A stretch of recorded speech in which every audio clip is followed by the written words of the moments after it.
los 144.000. Así es el título de esta predicación de Apocalipsis, de esta serie que estamos estudiando. Y vamos por el capítulo 7, pero esta lectura de hoy nos va a llevar al capítulo 14, que también tendremos que leer, porque van las dos unidas. Vamos a leer del capítulo 7, del versículo 4 al 8, y del 14, del 1 al 5. Así que, Apocalipsis 7, 4. Y oí el número de los sellados, 144.000 sellados, de todas las tribus de los hijos de Israel. De la tribu de Judá, 12.000 sellados. De la tribu de Rubén, 12.000 sellados. De la tribu de Gad, 12.000 sellados. De la tribu de Aser, 12.000 sellados. De la tribu de Neftalí, 12.000 sellados. De la tribu de Manasés, 12.000 sellados. De la tribu de Simeón, 12.000 sellados. De la tribu de Leví, 12.000 sellados. De la tribu de Isaacar, 12.000 sellados. De la tribu de Zabulón, 12.000 sellados. De la tribu de José, 12.000 sellados. Y de la tribu de Benjamín, 12.000 sellados. Vamos a seguir en Apocalipsis 14, versículo 1. Después miré, y he aquí el Cordero estaba en pie sobre el monte de Sión, y con él 144.000 que tenían el nombre de él y el de su padre escrito en su frente. Y oí una voz del cielo como estruendo de muchas aguas y como sonido de gran trueno, y la voz que oí era como de arpistas que tocaban sus arpas y cantaban un cántico nuevo delante del trono y delante de los 4 seres vivientes y de los ancianos, y nadie podía aprender el cántico, sino aquellos 144.000 que fueron redimidos de entre los de la tierra. Estos son los que no se contaminaron con mujeres, pues son vírgenes. Estos son los que siguen al Cordero por donde quiera que va. Estos redimidos de entre los hombres, como primicia para Dios y para el Cordero. Y versículo 5, y en sus bocas no fue hallada mentira, pues son sin mancha delante del trono de Dios. ¿Cuánto hemos escuchado de los 144.000, verdad? ¿Cuántas historias, cuántas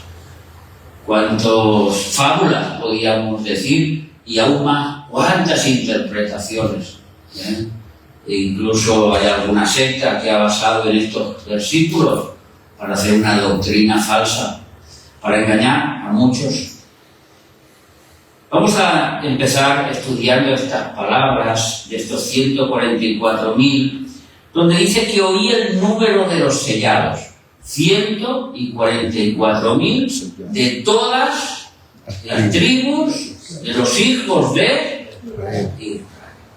¿De dónde son estos 144.000? De Israel. Son judíos, son israelitas de sangre, de descendencia. De Jacob. Además, no solo eso, sino que pertenecen cada uno a unas tribus en concreto, porque el Espíritu Santo no solo quiere dar énfasis en que son de Israel, sino que para colmo dice cuántos hay de cada uno, 12.000 de cada tribu. Y empieza por la tribu de Judá. Sin embargo, cuando nosotros estudiamos la Biblia, en el Génesis, porque ¿qué son las tribus de Israel? No son otra cosa que los 12 hijos de Jacob. Estos 12 hijos que tuvieron mujeres y tuvieron hijos son los que estuvieron en Egipto, los que fueron liberados por Moisés y que luego por Josué conquistaron la tierra prometida que era de ellos. No es que fueron a robar una tierra que no era de ellos, no, ellos conquistaron la tierra que se le habían quitado otros, porque esa tierra se le había dado ¿a quién? A Abraham, su padre. Esa tierra la había dado a Abraham, a su hijo Isaac, y su hijo Isaac se le había dado a su hijo Jacob, cuando lo bendijo, aunque el mayor era Esaú, pero Esaú era un hijo que no le interesaban mucho las cosas del reino. No le interesaban mucho las cosas de Dios, más bien prefería comerse un plato de lentejas calentito antes que las cosas de Dios y vendió su primogenitura. Cuando se dio cuenta de lo que había hecho, lloró y lloró, pero ya no pudo hacer, ya no hubo marcha atrás. Así es como estas 12 tribus llegan a poseer una tierra que es de ellos, y que llega de esa manera. Y nos dice en Génesis, nos habla de quién son estos 12 hijos. En Génesis 49 vamos a encontrar cuando Jacob va a morir y hace una oración bendiciendo a cada uno de sus hijos, explicando a cada uno lo que le va a acontecer. Y la bendición siempre recae del mayor al menor. Pero aquí en Apocalipsis, el mayor, que es Rubén, está en segundo lugar. En primer lugar, el Apocalipsis, el Espíritu Santo a través del apóstol Juan, nos introduce la tribu de Judá.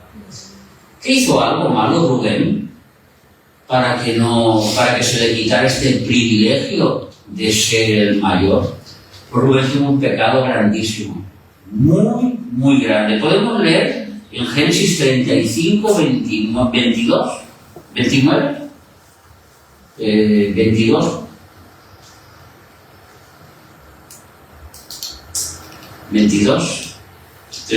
22. Aconteció que cuando moraba Israel en aquella tierra, fue Rubén y durmió con Bilha, la concubina de su padre. No tenía bastante con su mujer, sino que se acostó con una de las mujeres de su padre. Esto más adelante está regulado por las leyes que Dios le dio a Moisés. Pero ya antes de esas leyes hay unas leyes morales escritas en nuestros corazones, que uno sabe que cómo se va a acostar con la mujer de su padre. No hace falta que te lo diga un libro, no hace falta que venga nadie a decírtelo, tú ya sabes que eso está incorrecto.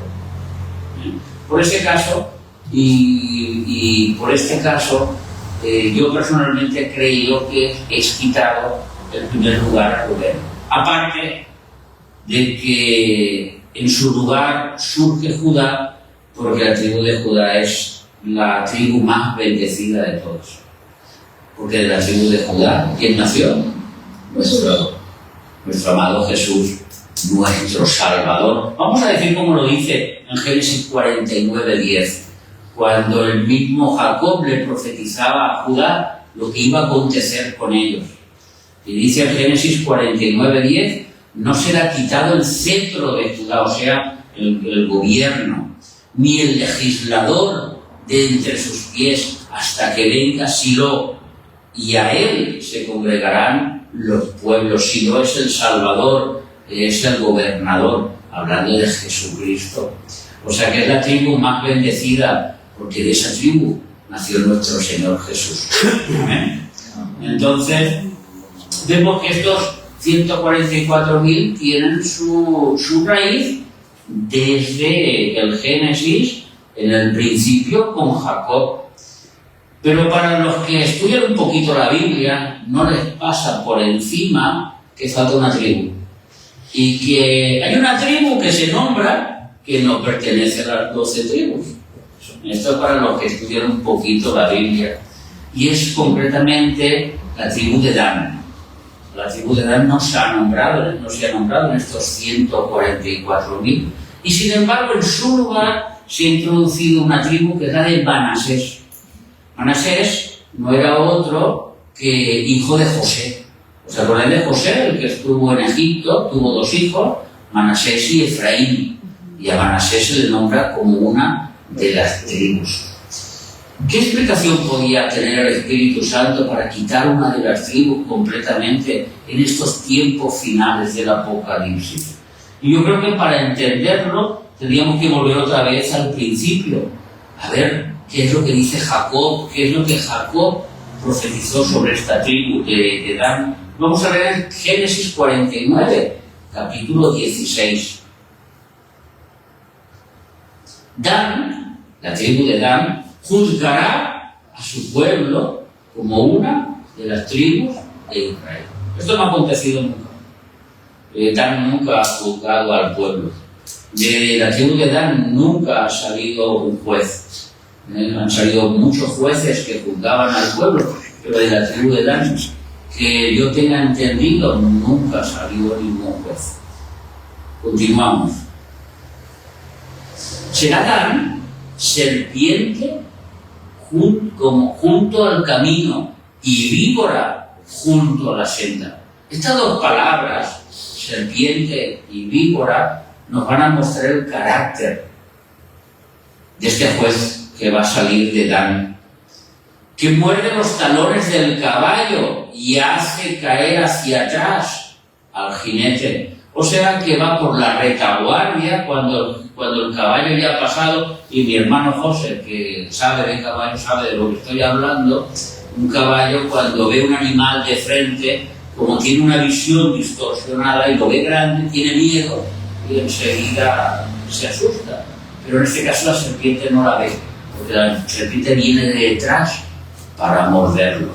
O sea, esta serpiente, tal como está explicando aquí, este juez que estará en el pueblo de Israel y que saldrá de entre ellos, cuando ellos estarán confiados, el caballo ya ha pasado, entonces vendrá detrás y los morderá, y les hará daño. Por eso dice, hace caer al jinete hacia atrás. Versículo 18. Tu salvación esperé, oh Jehová. Esta tribu de Dan, concretamente este juez, se está refiriendo al anticristo, que estará gobernando en estos 7 últimos años que hemos dicho. Aquel caballo blanco, ¿os acordáis? El primer sello, es este de la tribu de Dan. Y supuestamente por eso el Espíritu Santo no pone a esta tribu dentro de los 12.000, porque está representando que es la manifestación del mal, que es la manifestación del hijo de Satanás. Y nada que ver con lo que hemos leído antes, estos 144.000 redimidos, los que tienen derecho al perdón. En su lugar sí que se introduce a Manasés, porque este hueco tiene que ser ocupado por una de las tribus, y Manasés, quizás la tribu más, o quizás de los dos hermanos, era el más pacífico que Efraín, y era el que tenía que entrar en este lugar. Hemos leído en el capítulo 14, después de explicar quién son estos 144.000, no son cristianos, no son evangélicos, no son de la iglesia que han quedado o no arrebatada, no son gentiles que están en este mundo, son judíos de sangre. Hoy en día, si tú te encuentras con un judío y le preguntas ¿a qué tribu perteneces?, te dirá que no lo sabe. No lo sabe, porque 10 tribus desaparecieron en tiempo de los asirios, y las otras 2, después del año 70, cuando Tito destrozó la ciudad y todo Jerusalén fueron esparcidos, ya nadie sabía quién era. Y ya más o menos unos pueden decir que son de aquí porque se piensan, pero con toda certeza, hace muchos siglos y muchos años de que los judíos no saben a qué tribu pertenecen. Sin embargo, nos llama la atención que estos 144.000, y son 12.000 de cada, sí que lo saben, sí que lo tienen claro a qué es. Y esto no tiene otra respuesta que la obra sobrenatural sobre estos 144.000. Que vuelvo a repetir, que no son ni gentiles ni son del mundo. Si el Señor Jesús está próximo a nuestra venida, como creemos, si el Señor Jesús está a las puertas, si estamos viviendo los últimos días de los últimos años, estos 144.000 ya han tenido que nacer. Estos 144.000 incluso ya tienen que saber quiénes son. Y no son judíos judaizantes que no creen en el Mesías, porque dice la palabra de Dios que ellos siguen a Jesús y que en sus frentes tienen marcado no solo el nombre de Yahweh, de Jehová, sino que tienen marcado el nombre de Yeshua, de Jesús, el nombre de su Padre y de su Hijo, capítulo 14, versículo 1. Bien, como estudiamos la semana pasada, había un ángel con el sello de Dios que iba a marcar a estos 144.000. O sea que estos ya muchos tienen que saber quiénes son. Todavía están en el anonimato porque no ha llegado su hora de manifestarse. Todavía no ha llegado su hora para la labor en la cual Dios les ha llamado que tienen que hacer. Dice en el 14 que ellos son los redimidos. ¿Qué significa la palabra redimido? La palabra redimido significa comprado. Tú imagínate que tú tienes un perrito en tu casa, que lo has criado tú, que se te ha perdido y un día lo encuentras en una tienda de animales que lo están vendiendo. Y tú puedes ir al dueño de la tienda y decirle: es que este animal me pertenece a mí porque yo lo perdí. Sí, pero el dueño de la tienda dirá: está muy bien, pero ahora está a la venta, porque ese animal me pertenece a mí. Y entonces tú vas y lo compras. Entonces ese animal te pertenece por doble sentido, porque era tuyo desde su nacimiento, más además luego lo compraste. Esta es la alegoría que hace Cristo con nosotros. Él nos crea. Nosotros somos existencia por la voluntad de Dios, pero le pertenecíamos a otro. ¿Qué hizo Jesús? Nos compró con su sangre. Este es el versículo de Colosenses, capítulo 1, y versículo 14. También está en Efesios. Y esta idea está en todo el Nuevo Testamento. En quien tenemos redención por su sangre. Él nos compró. Somos libres. Ahora pertenecemos a otro. ¿A quién? A Jesucristo, que es el que nos compró. Nunca hemos sido libres de dueño. Siempre hemos servido a un dueño. O sirves al diablo, sirves a este mundo, o sirves a Jesucristo, pero no hay más opciones. No somos criaturas de libertad de dueño, sino que tenemos que pertenecer a alguien. Y en este caso, Cristo nos compra con su sangre. Ahora aquí podemos entender el valor de la sangre de Cristo. El valor de la sangre de Cristo, que nos compra, que nos rescata de un mundo para colocarnos en otro. Este poder no existe en ningún objeto más en el mundo, ni la palabra de Dios, ni incluso la fe, diría yo. Porque sin la obra de Jesús en la cruz, sin su sangre derramada, por mucha fe que tú tuvieras, no podrías hacer nada. Obligatoriamente tiene que ser la sangre de Cristo. Por eso, hermanos, yo os he enseñado, hace muchos años que entró en la iglesia evangélica: cubre tu casa con la sangre de Cristo, te cubro con la sangre de Cristo.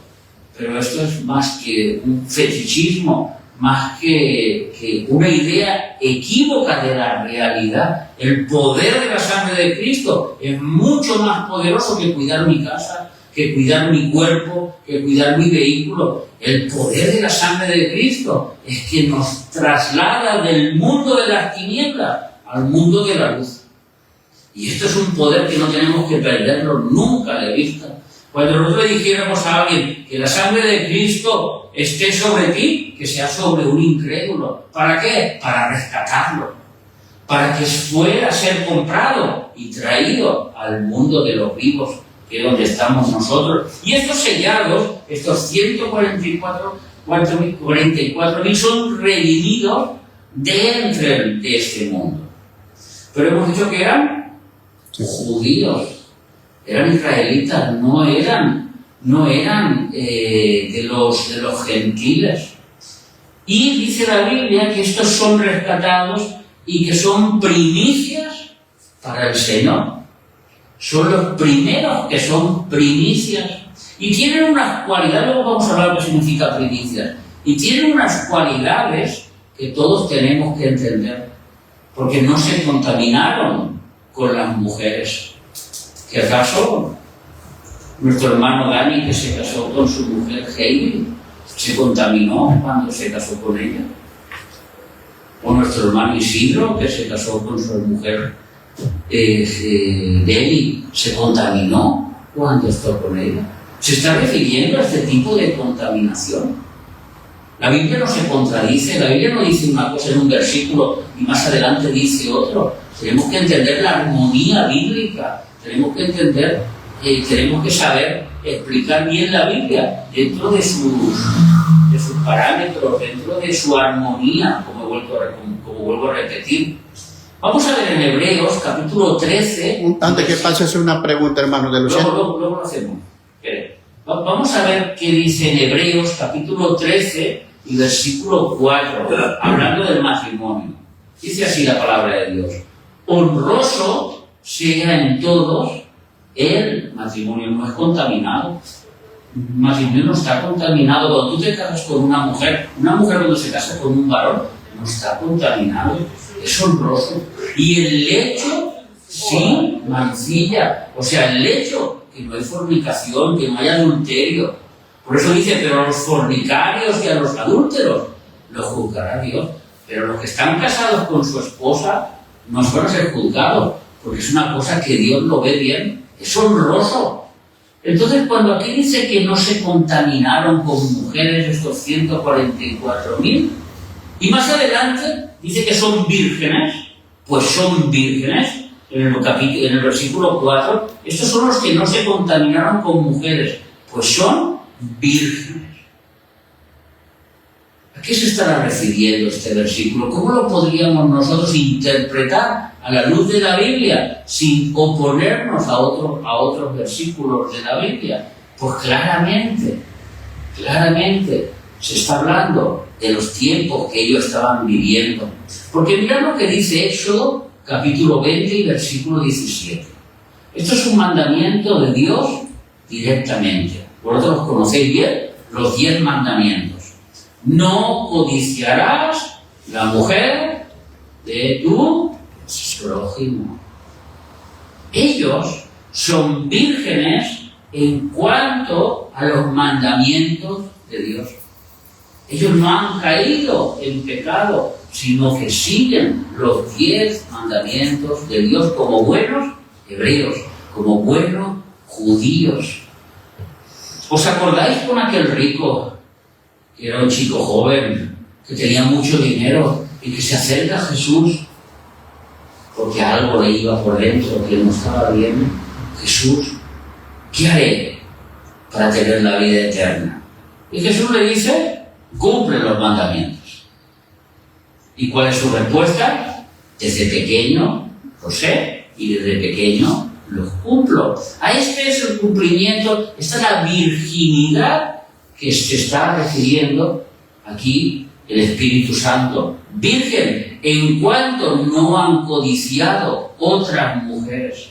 ¿Y por qué no han codiciado otras mujeres?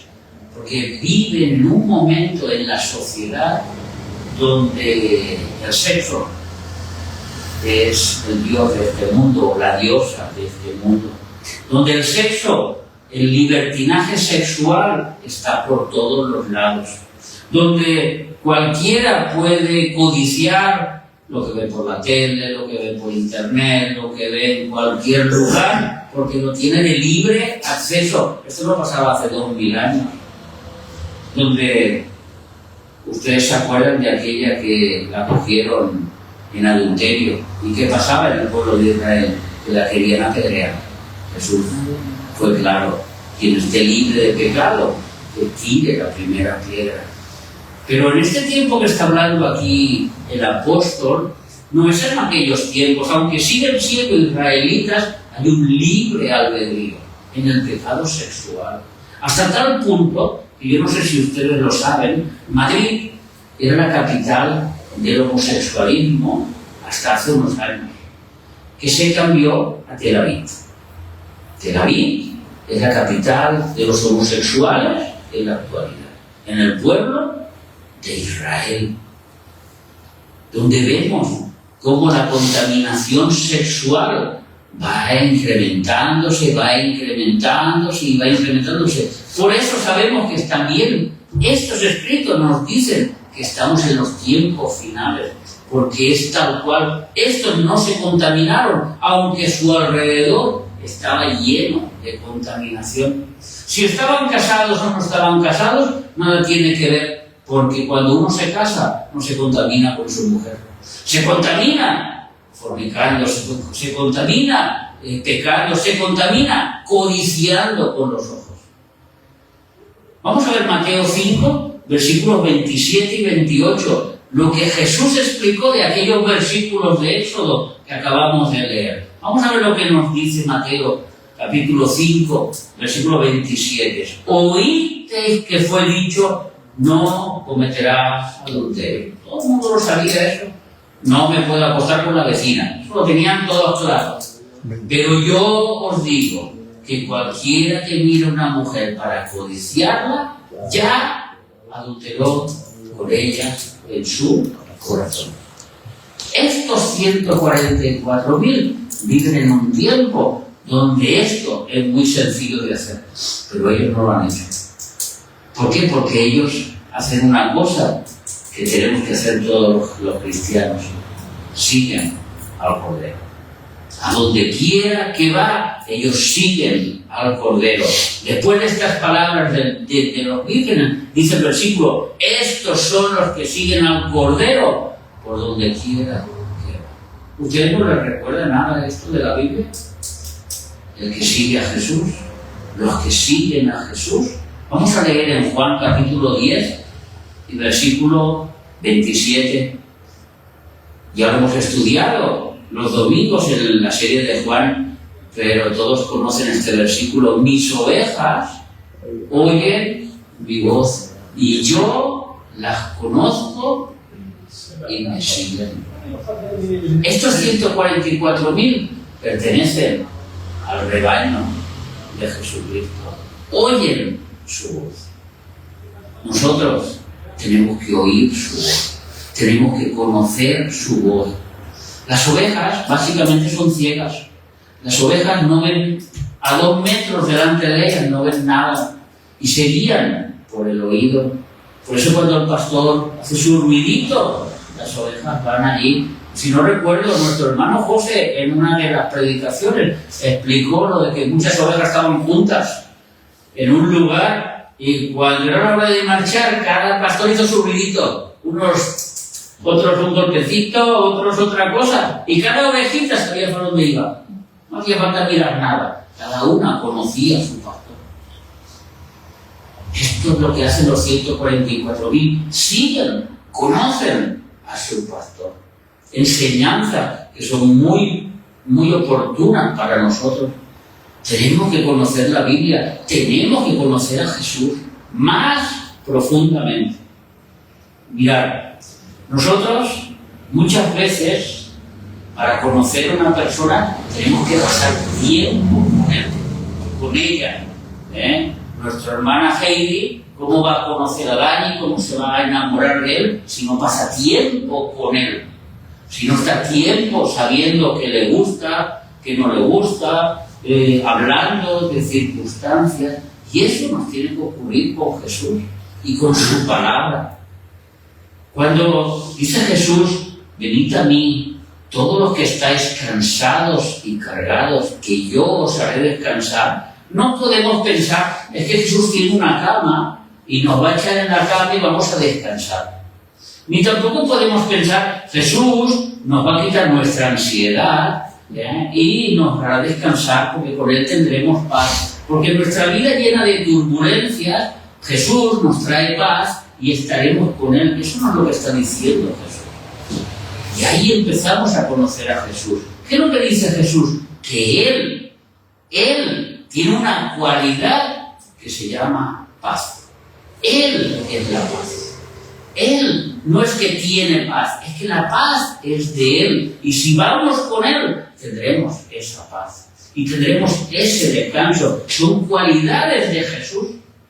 ¿Cómo lo sabemos? Cuando pasamos tiempo estudiando la Biblia, cuando pasamos tiempo orando, pidiendo al Espíritu Santo que nos muestre cómo es nuestro amado Jesús, que tanto amamos y que vamos a tener una eternidad entera para conocerle. Él, esa cualidad, nos acercamos a Él y Él nos da descanso porque Él es el descanso. En Hebreos, no vamos a buscar el versículo, pero claramente nos dice que Él es nuestro reposo.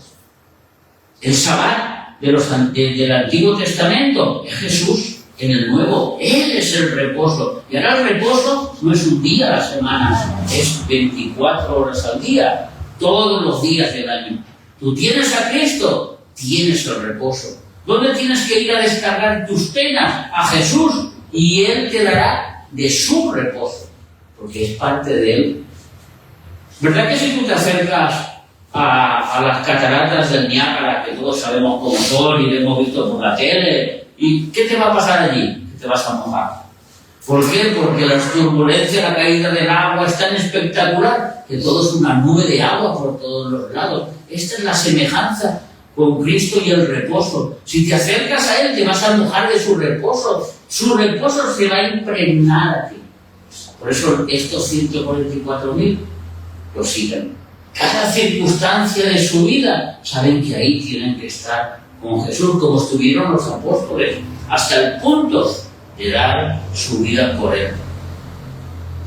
Hemos dicho que estos son las primicias.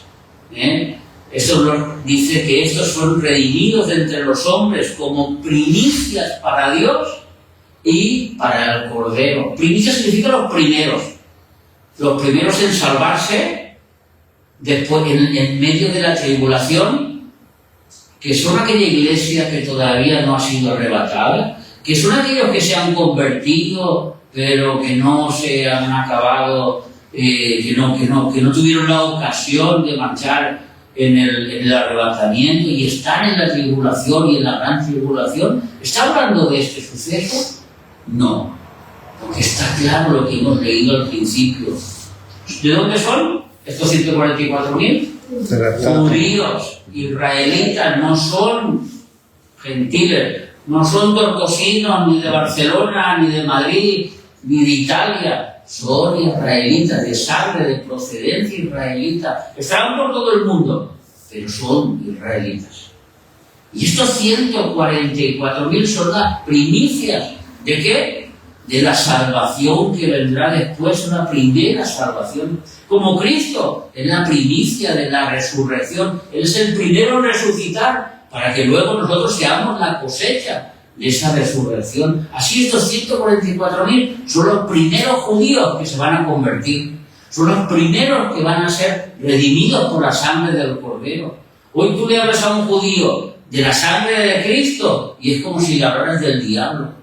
No quieren saber nada de eso, a ellos no les interesa.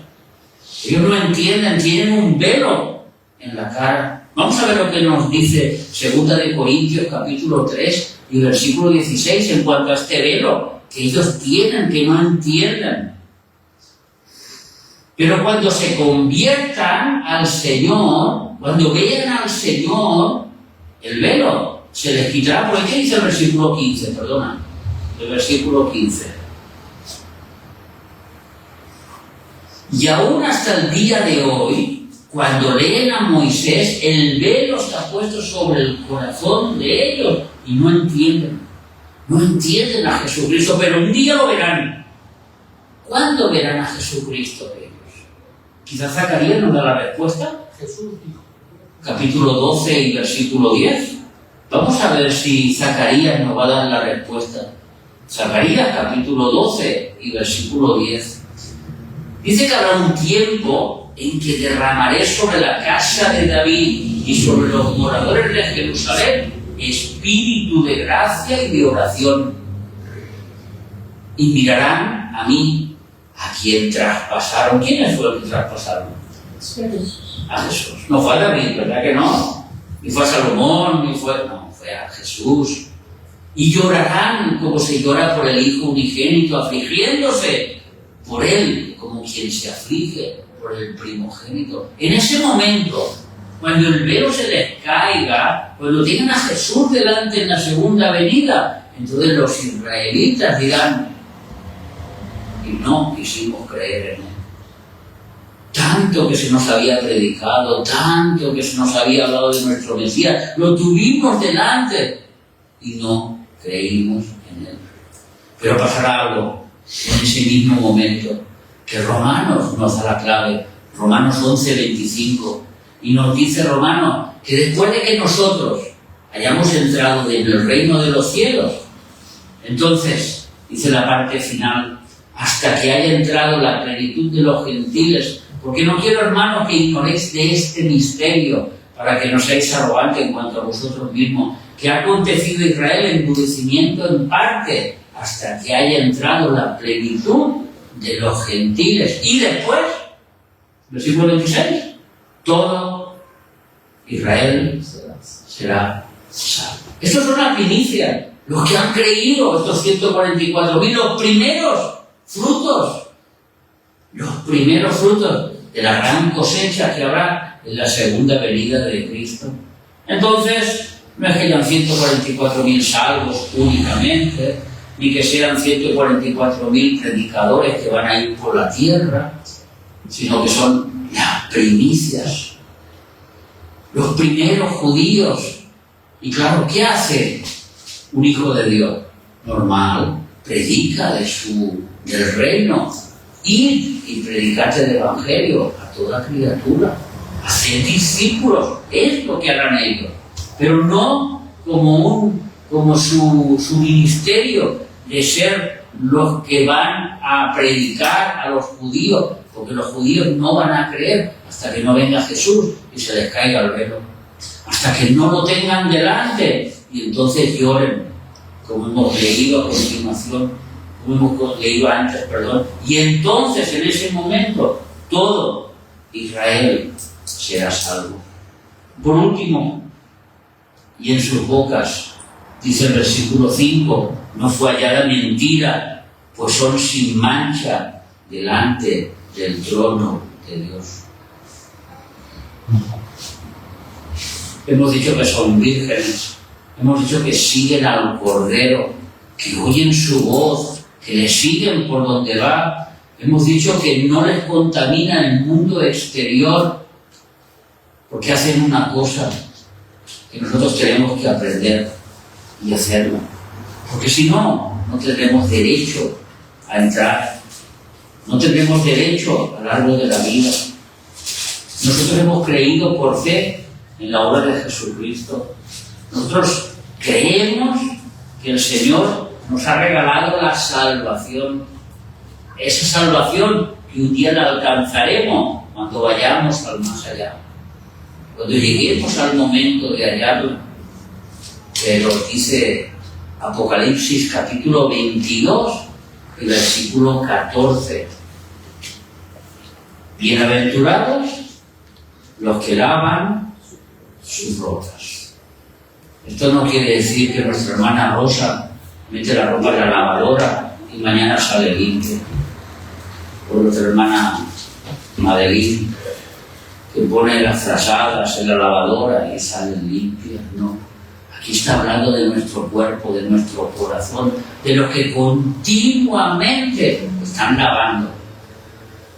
¿Y lavando el qué? Lo que se nos apega del mundo, lo que se va pegando de nuestro caminar. En aquella época, ¿ustedes se acuerdan cuando Jesús lavó los pies de sus discípulos? ¿Qué era? ¿Porque a Jesús le gustaba mucho lavar los pies?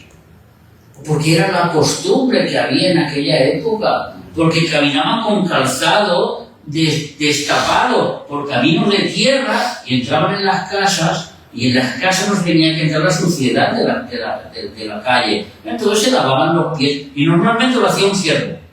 En ese caso Jesús quiso dar la enseñanza del siervo, pero él lavó los pies de sus discípulos como enseñanza. Lo que se va pegando de nuestro caminar diario hay que lavarlo, tenemos que quitarlo. Vamos a trabajar y sin querer nos sale un mal pensamiento, nos sale una mala palabra, O tenemos una discusión y nos sale una palabra fuera de órbita que un cristiano ni tiene ni que pensarla, pero en el momento de las palabras sacan palabras y se dicen cosas que no se tienen que decir, o un mal hecho, o un mal pensamiento, o una mala mirada, o aún peor, porque eso también mancha nuestras vestiduras.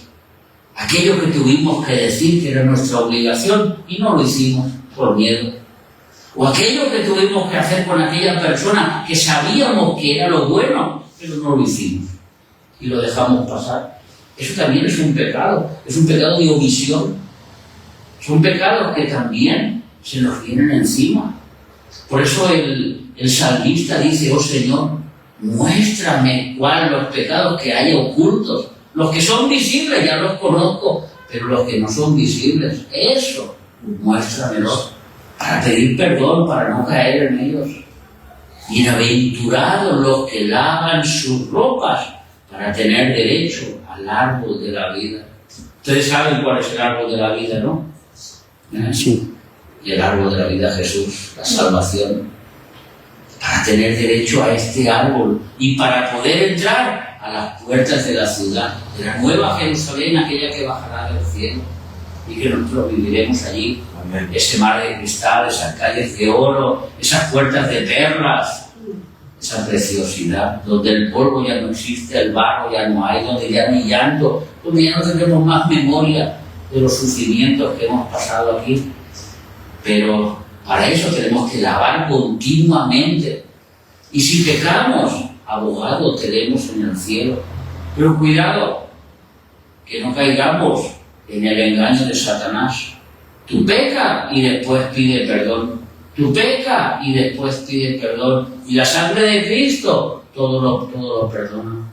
Mi mujer siempre me cuenta una anécdota, no porque sea ella la que el tema de la anécdota, sino que es un ejemplo que tenemos que entender. Cierta vez, antes de casarse conmigo, se le acercó un hermano cristiano con unas ideas un poquito desviadas de la realidad. Y le decía: ¿por qué no te acuestas conmigo? ¿Por qué no quieres estar conmigo? Y ella le dice: no, porque es pecado. Porque tú y yo no estamos casados, no nos podemos, ni siquiera somos novios. Yo no me puedo acostar contigo. Y él le dijo una frase que se me quedó grabado cuando ella me lo contó, que él le dijo: pero la sangre de Cristo limpia todos los pecados, luego le pedimos perdón y se acabó. ¿Ustedes creen que ese pecado tiene perdón? Si uno ya premeditadamente va a pecar, ¿crees que luego vas a pedir perdón y el Señor te va a perdonar? No, el Señor te va a perdonar de lo que hemos dicho antes, como con la enseñanza que nos dio Jesús. En tu caminar te ensucias, en tu caminar se van cayendo polvo sobre tus pies y es lo que hay que lavar. ¿Por qué? Porque Pedro le dijo: no, Jesús, si yo tengo que tener el reino de los cielos, lávame todo de la cabeza a los pies. Jesús dijo: no, Pedro, tú ya estás limpio por la palabra mía. Ahora, tus pies los tengo que lavar yo, porque tus pies sí que están sucios del caminar, del día a día. Y este es el aprendizaje de estos 144.000, esta enseñanza, que ellos en un mundo contaminado por el pecado sexual no se contaminaron. Eran vírgenes, en ningún momento codiciaron a ninguna mujer. Quizá hicieron un pacto como hubo un hombre que hace muchos años, muchos, tantos, que a lo mejor era antes que Abraham, y que la Biblia nos dice que hizo pacto con sus ojos para no ver a vírgenes, para solo tener ojos para su mujer. Ese era Job. Job hizo un pacto con sus ojos para no mirar a las mujeres, porque Job era un hombre recto, era un hombre justo, era un hombre que hacía lo que tenía que hacer. Y dicho esto, hablando de Job, fue uno de los que derrotó a Satanás. Por eso Satanás le tenía tanto odio, porque él lo derrotó. Con la ayuda de Dios, claro, con la enseñanza de Dios, claro, pero dentro de su sufrimiento nunca pecó contra Dios. Quizá un día maldijo el día que nació, que fue lo único que salió de su boca, pero nunca pecó contra Dios y derrotó al diablo, porque el diablo se pensaba que tócale y verás cómo te maldice. No le quites la furgoneta, ni le quites el coche, ni le quites la casa, no, tócale a él, tócale su cuerpo, y verás cómo te maldice. Y no maldijo nunca a su Dios y venció al diablo. Nosotros podemos vencer las tentaciones, nosotros podemos vencer como lo hizo Job y lavar nuestras vestiduras. Cuando vengan las tentaciones, en ser firmes, en ser ovejas del Señor, que oyen su voz y que le sigan, con la certeza de que, Señor, si tú vas conmigo, yo iré. Si tú vas conmigo, yo lo haré. Si tú estás a mi lado, yo venceré. No porque tú vayas a luchar, no porque tú eres un guerrero luchador, no, porque tú eres la victoria. Y yo contigo tengo la victoria. ¿Amén, hermanos? Amén. Así que, Padre nuestro, te damos gracias por esta palabra, por esta enseñanza, esta porción sobre estos 144.000, Señor, que nos enseñan cómo tienen que vivir los cristianos, cómo tienen que vivir, cómo seguir al Maestro, Señor, en todas las cosas. Y así te pedimos, Padre, que tú, Señor, hagas en nosotros y nos pongas a nosotros a la altura de estos redimidos, porque un día nos redimiste igual que a ellos, Señor. Nos compraste cuando nosotros estábamos perdidos en nuestros delitos y pecados.